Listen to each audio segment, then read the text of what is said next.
Hey, what's up, you guys? It's Bjorn from Jurassic Park Triops again, and today I am back with episode 3 of the newest season. Today we are going to take a look at the Triops hatchery for a second, and I definitely got some good news. This time the eggs hatched, the juveniles survived the meta-nuclear stages, and we actually have some very active juveniles right now. So, give me a second and let's zoom in on the hatchery. So, this is the current status of the hatchery. As I told you guys before, I am using a way larger hatchery this time. That's basically because I was expecting a larger number of triops to hatch inside the hatchery, so I wanted to upgrade the hatchery to a larger version because when you are working with the gonocori triops, you will have males and female triops. So there will be a difference. They will try to start mating with each other. Basically, if they are juvenile and basically turning adult, there is a fair chance that some of the ladies are not prepared yet and some of the males are. So the thing is, I just wanted a larger footprint for the hatchery to start off with.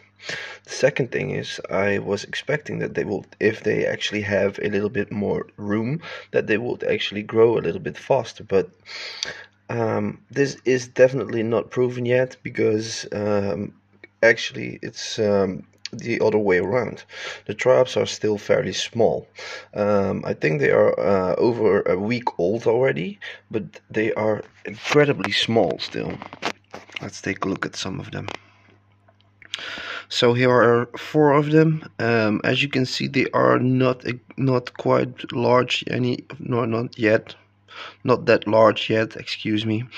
But they are definitely really active. The triops are definitely active and they are looking for food currently. Basically, that's a good sign that they are feeling happy, and it's also a good sign that they are actually getting fed. The thing is, with the juvenile triops, a lot of new beginners that start out with trying to keep their own triops. The thing is, it's really hard to feed the juveniles if you're not like really familiar with feeding them. So there are definitely several options that you could try. One of my favorite ones is the Detritus. That's basically this leaf litter that's just lying around inside this little hatchery. I use spirulina algae powder. It's the raw powder that I buy from a certain grocery store that sells like natural stuff. Basically, that's where I get it, and it's basically for some kind of power smoothies for humans. But it's basically 100% pure spirulina algae powder that I will use for the triops instead. Another thing which I just started trying out this time, just for the first time. You can see some kind of green leaf laying in the middle. This is actually a product from Denali as well, and it's called the algae feeding chips, or Algenfutterblätter in German.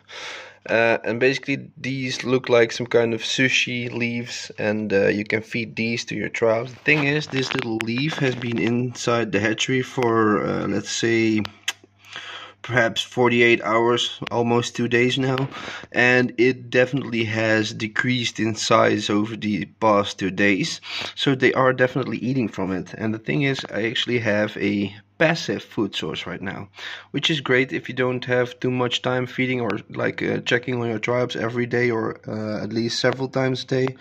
These kind of foods are great. You can just leave them in the hatchery. They don't pollute the hatchery that much, and there is always a food source nearby for your triops, which is a great source for them. Another thing, what I wanted to do is I just want to feed the little triops some of their first protein as well. I got some nano protein feed for really tiny fish. Basically consists of some kind of shrimp and lobster eggs or something. It's really tiny protein food, but it's great for triops when they are this small. That should do it. It should be enough. I don't want too much of that stuff inside that tree because it's basically dead tiny animals, so that will actually be raising your ammonia levels perhaps a little bit. But if they eat them, it's fine. Let's see.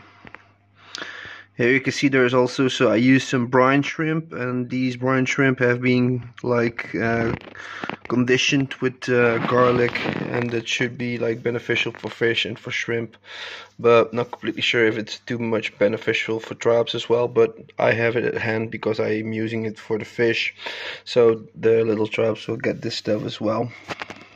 Just a little treat on the Saturday evening.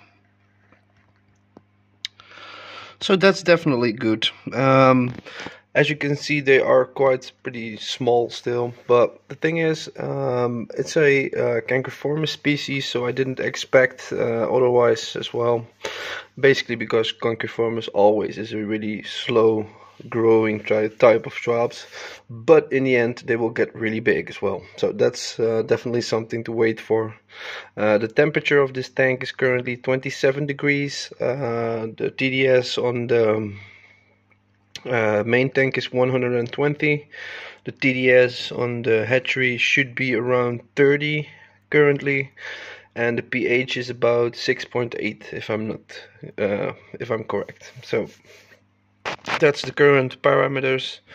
I think the temperature of the tank is currently, yes, it's currently at 27 degrees, so that's definitely at the tropical type of temperatures, but they need it. This is a Triops species from Spain, so it's definitely a good choice to actually up the temperature with these guys.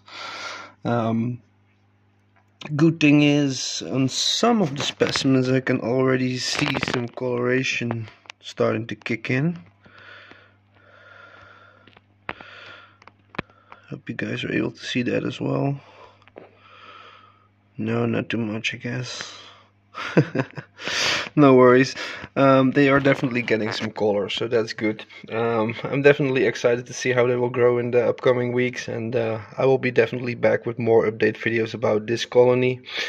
Stay tuned. If you haven't subscribed yet, feel free to subscribe to the Triassic Park Triops YouTube channel. I really appreciate it if you guys are like connected to the channel, and always like feel free to drop a comment as well. I will always try to respond to every comment, but it's not always possible, excuse me for that, but I will try. So thank you for watching, guys. I hope to see you next time. Goodbye.